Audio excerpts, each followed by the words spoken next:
मित्रांनो, पुण्यश्लोक अहिल्यादेवी होळकर शेतकरी कर्जमाफी योजनेच्या अंतर्गत महत्त्वपूर्ण अपडेट मी तुम्हाला आजच्या व्हिडिओच्या माध्यमातून देणार आहे. परंतु तुम्ही जर आपल्या YouTube चॅनलवरती नवीन असाल तर आपल्या YouTube चॅनलला लाईक, शेअर, सबस्क्राईब देखील करायचं आहे, जेणेकरून कर्जमाफीबद्दल डेली अपडेट तुम्हाला मिळून जातील. तर बघा, महाराष्ट्राच्या पुण्यश्लोक अहिल्यादेवी होळकर शेतकरी कर्जमाफी जी योजना आहे, योजनेच्या अंतर्गत पहिली, दुसरी आणि तिसरी देखील यादी प्रसिद्ध झालेली आहे. ह्यामध्ये तुम्हाला अंमलबजावणी देखील सध्या चालूच केलेली आहे. अंमलबजावणी सध्या चालू असल्यामुळे महाराष्ट्रातील काही शेतकऱ्यांना म्हणजे पहिल्या यादीत देखील नाव आलेलं आहे. म्हणजे हे थकीत शेतकऱ्यांसाठी आहे. हे थकीत जे शेतकरी आहेत, महाराष्ट्रातील जे थकीत शेतकरी आहेत, यांचे पहिल्यांदा नाव येणार आहे. ह्यांच्यानंतर जे थकीत शेतकऱ्यांचे जेव्हा कर्जमाफ होईल 2 लाखापर्यंत, त्याच्यानंतर तुम्हाला जे रेग्युलर शेतकरी आहेत, त्यांच्या देखील शेतकरी कर्जमाफीतून ₹50,000 इतके अनुदान त्यांच्या खात्यावरती जाणार आहेत. परंतु ह्यामध्ये एक गोष्ट देखील आहे. बघा, तात्काळ तुम्हाला ई-के-वाय-सी प्रक्रिया करायला सांगितली आहे. सर्वांनाच शेतकऱ्यांना, महाराष्ट्रातील सर्व शेतकऱ्यांना ई-के-वाय-सी प्रक्रियेबद्दल मी तुम्हाला आज काही महत्त्वपूर्ण देखील अपडेट सांगणार आहे. बघा, महाराष्ट्रातील शेतकऱ्यांना तुम्ही जर पुण्यश्लोक अहिल्यादेवी होळकर शेतकरी कर्जमाफी योजनेच्या अंतर्गत जर लोन घेतला असेल, तर तुम्हाला ई-के-वाय-सी बंधनकारकच आहे. हे देखील आताचा लवकरात निर्णय झालेला असून महाराष्ट्रातील सर्व शेतकऱ्यांना ही बंधनकारक आहे. त्याचबरोबर ह्याच्या 3 याद्या प्रसिद्ध झाल्या आहेत. ह्यामध्ये 17,34,714 शेतकऱ्यांच्या खात्यावरती शेतकऱ्यांची म्हणजे कर्जमाफ झालेले आहे. त्याचबरोबर बघा, फार्मर आयडी देखील असणं एक बंधनकारक आहे. तुम्ही जर ई-के-वाय-सी करायला गेला तर तुम्हाला तिथं प्रथमतः फार्मर आयडी मागितला जाईल.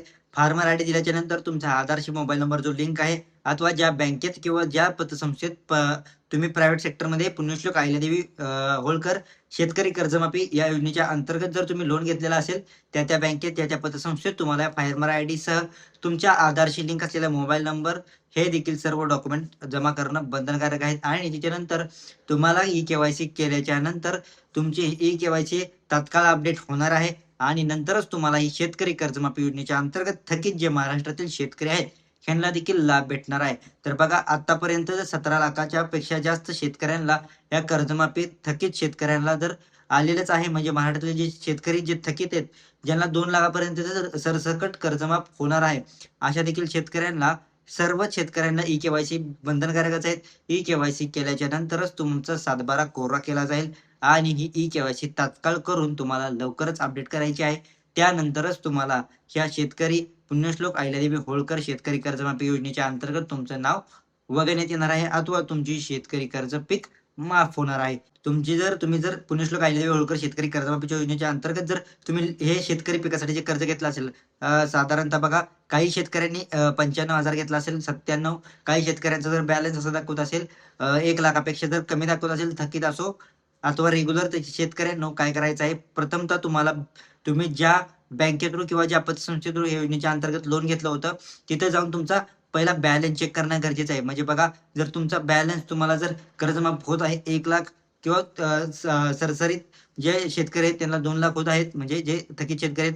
आता बघा, ह्यामध्ये कसं आहे की ज्यांचं 1 लाख आहे त्यांना जर ₹1,00,000 की 1 लाखापेक्षा जर काही अमाउंट कमी असेल किंवा 98,000-97,000, त्या शेतकऱ्यांनी काय करायचं आहे, त्यासाठी ई-के-वाय-सी करण्याआधी तुम्हाला बँकेत जायचं आहे.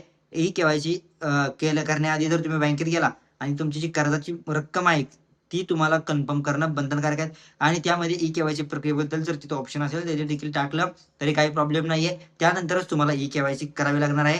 अथवा तुम्ही जर ई-के-वाय-सी जर केली तर काही पुढे जाऊन तुम्हाला प्रॉब्लेम येऊ शकतात. हेच आहे शेतकरी कर्जमाफीबद्दल महत्त्वपूर्ण अपडेट. आणि तुम्ही जर आपल्या YouTube चॅनलवरती नवीन असाल तर आपल्या YouTube चॅनलला लाईक, शेअर, सबस्क्राईब देखील करायचं आहे, जेणेकरून तुम्हाला डेली अपडेट मिळून जातील.